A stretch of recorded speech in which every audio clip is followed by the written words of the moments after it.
The debate में आपका स्वागत है। आज हम लेंसकार्ट की कहानी को दो अलग-अलग नजरियों से देखेंगे। उनकी जो हालिया निवेशक कॉल से आंकड़े सामने आए हैं, वो एक ऐसी कंपनी की तस्वीर पेश करते हैं जो सफलता की नई ऊंचाइयां छू रही है। बिल्कुल। और आज की चर्चा का असली सवाल यही है, क्या लेंसकार्ट ने वाकई एक ऐसा कंपाउंडिंग फ्लाईव्हील बना लिया है, एक ऐसी आत्मनिर्भर मशीन जो लगातार और स्थायी रूप से बढ़ती रहेगी, या फिर ये सिर्फ एक जबरदस्त ग्रोथ की कहानी है जो बड़े पैमाने पर पैसा लगाकर आगे बढ़ रही है और जिसके रास्ते में बड़े जोखिम छिपे हैं? देखिए, मेरी नज़र में तो लेंसकार्ट ने एक बेहद शक्तिशाली और आत्मनिर्भर सिस्टम बनाया है। ये सिस्टम सिर्फ बाजार पर कब्जा ही नहीं कर रहा, बल्कि असल में बाजार को और बड़ा बना रहा है। और ये ग्रोथ सिर्फ कुछ समय के लिए नहीं, बल्कि लंबे समय तक चलने वाली है। और मैं इस कहानी का दूसरा पहलू सामने रखूंगी। ये ग्रोथ के आंकड़े जितने शानदार लगते हैं, उतने ही बड़े जोखिमों को भी मेरे हिसाब से छिपाते हैं। ये एक classic high growth high risk वाली कहानी है, जिसे एक फैंसी फ्लाईव्हील मॉडल का नाम दे दिया गया है। देखिए, लेंसकार्ट की सफलता का राज ये नहीं है कि वो दूसरों के ग्राहक छीन रहे हैं। उनका असली कमाल तो ये है कि वो ऐसे लोगों को ग्राहक बना रहे हैं जिन्हें शायद पता ही नहीं था कि उन्हें चश्मे की जरूरत है। इसका सबसे बड़ा सबूत उनके आई टेस्ट के आंकड़े हैं। इस साल की पहली छमाही में उन्होंने 93 लाख आई टेस्ट किए। और सबसे हैरान करने वाली बात यह है कि उनमें से लगभग आधे यानी 46% लोग पहली बार अपनी आंखों की जांच करवा रहे थे। ये है मार्केट क्रिएशन। मैं इस बात से इनकार नहीं करूंगी कि नए ग्राहकों को लाना एक बड़ी उपलब्धि है, लेकिन सवाल ये है कि ये हो कैसे रहा है? क्या ये एक टिकाऊ मॉडल है? बिल्कुल टिकाऊ है, और यहीं पर उनका फ्लाईव्हील मॉडल काम आता है। इसका सबसे जरूरी पहिया है वर्टिकल इंटीग्रेशन। इसका सीधा मतलब है कि वो चश्मे बनाने से लेकर बेचने तक सब कुछ खुद करते हैं। इससे उन्हें दूसरों के मुकाबले लगभग आप मानिए 35 से 40% की लागत बचत होती है। जब आपकी लागत इतनी कम होगी तो जाहिर है आपका मुनाफा बढ़ेगा। उनका प्रोडक्ट मार्जिन लगभग 70% है, जो इस इंडस्ट्री में अनसुना है। मैं मानती हूँ कि वर्टिकल इंटीग्रेशन से लागत कम होती है, वो तो है, लेकिन ये कहानी का सिर्फ एक हिस्सा है। इस मॉडल को चलाने के लिए भारी भरकम निवेश की भी जरूरत पड़ती है। और यहीं से मेरा पहला शक शुरू होता है। वो हैदराबाद में एक नया प्लांट लगा रहे हैं जो उनकी मौजूदा क्षमता को 3 गुना कर देगा। ये तब हो रहा है जब उनका जो मौजूदा भिवाड़ी प्लांट है वो भी पूरी क्षमता पर काम नहीं कर रहा, सिर्फ 64% पर। ये भविष्य की मांग पर एक बहुत बहुत बड़ा दांव है। अगर मांग उतनी तेजी से नहीं बढ़ी तो ये भारी भरकम निवेश उन पर बोझ बन जाएगा। आप इसे दांव कह रही हैं, मैं इसे भविष्य की तैयारी कहता हूं। लेकिन चलिए फ्लाईव्हील के दूसरे पहिए पर आते हैं, टेक्नोलॉजी। भारत में उनकी 45% बिक्री पर आप देखिए डिजिटल का असर होता है। वो सिर्फ दुकान नहीं खोल रहे, वो एक ओमनी चैनल अनुभव दे रहे हैं, जहां ऑनलाइन और ऑफलाइन दुनिया एक दूसरे से जुड़ी हुई है। इससे उनका ऑपरेटिंग लीवरेज बढ़ रहा है।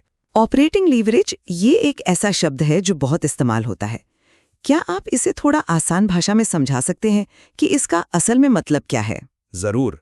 देखिए, ऑपरेटिंग लीवरेज का मतलब है कि जैसे जैसे उनकी बिक्री बढ़ती है, उनका मुनाफा उससे भी ज्यादा तेजी से बढ़ता है। ऐसा इसलिए क्योंकि उनके जो फिक्स्ड खर्चे हैं, जैसे हेड ऑफिस की सैलरी या फैक्ट्री का किराया, वो उतनी तेजी से नहीं बढ़ते।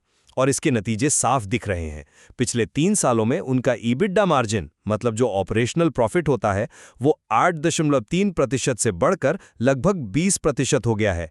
ये कोई छोटी मोटी बचत नहीं है, ये उनके बिजनेस मॉडल में एक बड़ा संरचनात्मक बदलाव है। मैं ये नहीं कह रही कि आज उनके नंबर अच्छे नहीं हैं, वो बेहतरीन हैं। लेकिन मैं कह रही हूँ कि ये कहानी जितनी बताई जा रही है उतनी सीधी नहीं है। ये जबरदस्त विस्तार की रणनीति है। भारत में एक साल में 450 से ज्यादा नए स्टोर खोलने का लक्ष्य, ये बहुत आक्रामक है। और सबसे बड़ी बात, उनका 20 स्मार्ट ग्लासेस का प्रोजेक्ट, सच कहूं तो ये मुझे थोड़ा परेशान करता है। एक कंपनी जो चश्मे बेचने में इतनी अच्छी है, वो अचानक एप्पल और गूगल से मुकाबला करने क्यों निकल पड़ी? ये एक क्लासिक केस लगता है जब सफलता सिर चढ़ जाती है और आप अपने मुख्य काम से भटक जाते हैं। आपने मार्जिन की बात उठाई और मुझे लगता है कि ये उनके मॉडल की सबसे बड़ी ताकत है। उनके मुनाफे में जो 11.5% का उछाल आया है वो कमाल का है। इसे ऐसे समझिए कि हर 100 रुपए की कमाई पर अब वो पहले से 11.5 रुपए ज्यादा कमा रहे हैं। ये सिर्फ भारत आधारित मैन्युफैक्चरिंग से नहीं आ रहा, बल्कि पूरे सिस्टम की एफिशिएंसी से आ रहा है। भारत में उनके एक स्टोर का ऑपरेशनल मुनाफा औसतन 33% है। ये इस मॉडल की जमीनी हकीकत को दिखाता है। लेकिन क्या ये टिकाऊ है? यही तो असली सवाल है। 33% का स्टोर लेवल मुनाफा उन बाजारों में हासिल करना एक बात है जहां आपका ब्रांड पहले से मजबूत है, लेकिन जब आप 2000 नए शहरों और कस्बों में जाएंगी जहां लोग आपको नहीं जानते, जहां लॉजिस्टिक्स एक चुनौती है, तब क्या होगा? उन नए स्टोर्स को मुनाफा कमाने में ज्यादा समय लगेगा, जिससे आपका औसत मार्जिन वो नीचे आएगा। ये एक शुरुआती बढ़त हो सकती है जिसे बनाए रखना मुश्किल होगा। मैनेजमेंट ने खुद भी लंबी अवधि में 25% ईबिडा मार्जिन का लक्ष्य तो रखा है, लेकिन उसकी कोई समय सीमा नहीं दी। ये खुद दिखाता है कि आगे का रास्ता अनिश्चित है। आप नए शहरों की चुनौती की बात कर रही हैं, लेकिन आप उनके विस्तार के तरीके को नजरअंदाज कर रही हैं।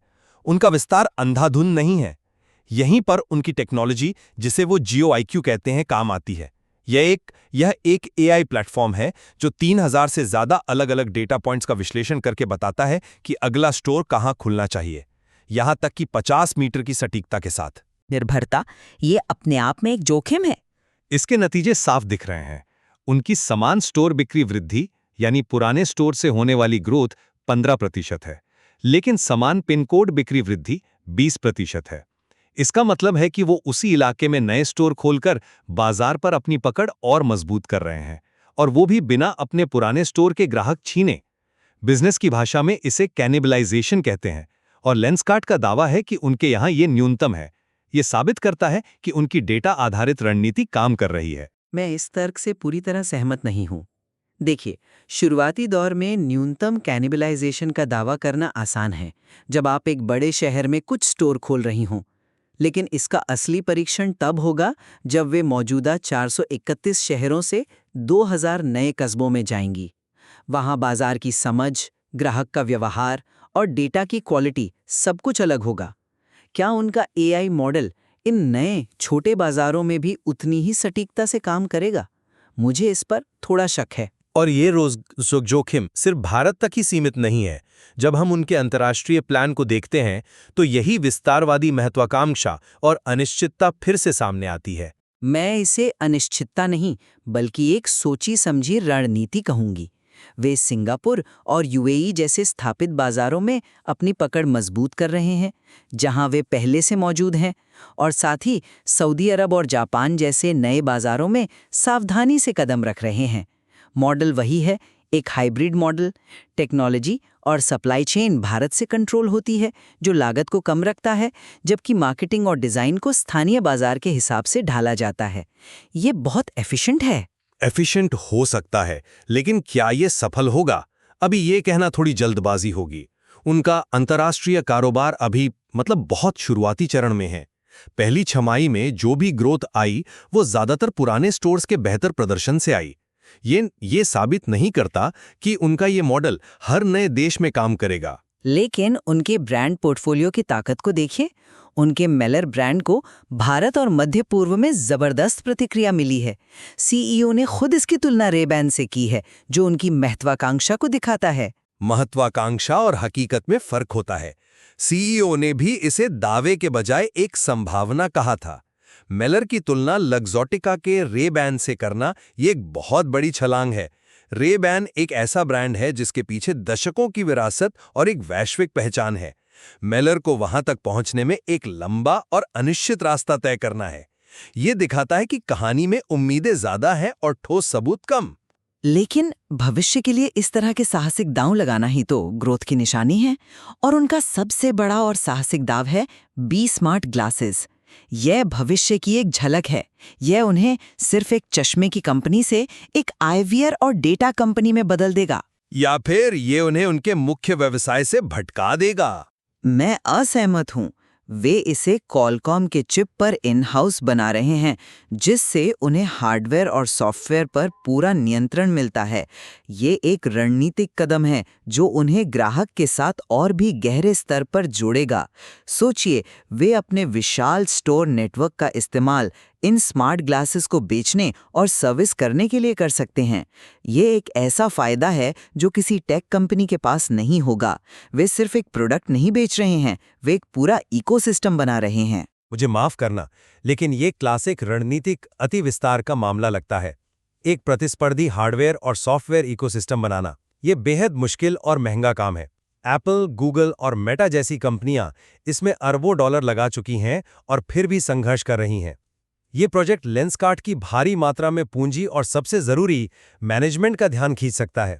इससे वे अपने मुख्य मिशन, लोगों को किफायती और सुलभ चश्मे देना, से भटक सकते हैं।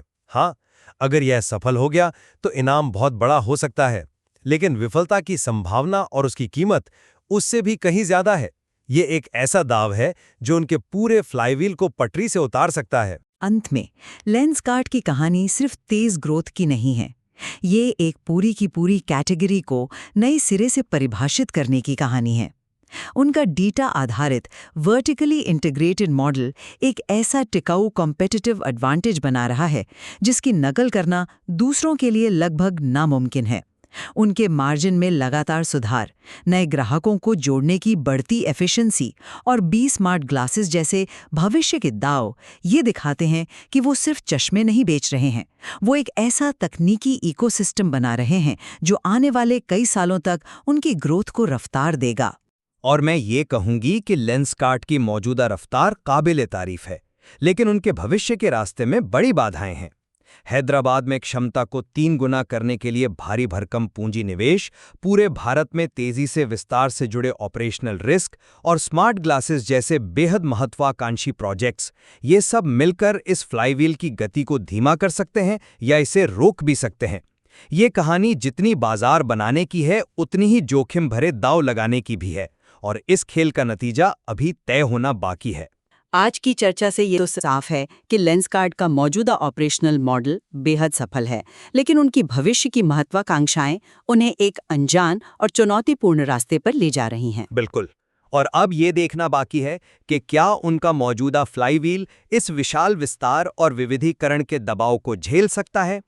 इस स्रोत सामग्री में उनकी मौजूदा ताकत और आने वाले जोखिमों दोनों के लिए मजबूत सबूत मिलते हैं, जो श्रोताओं को इन संभावनाओं और खतरों का खुद मूल्यांकन करने का मौका देते हैं।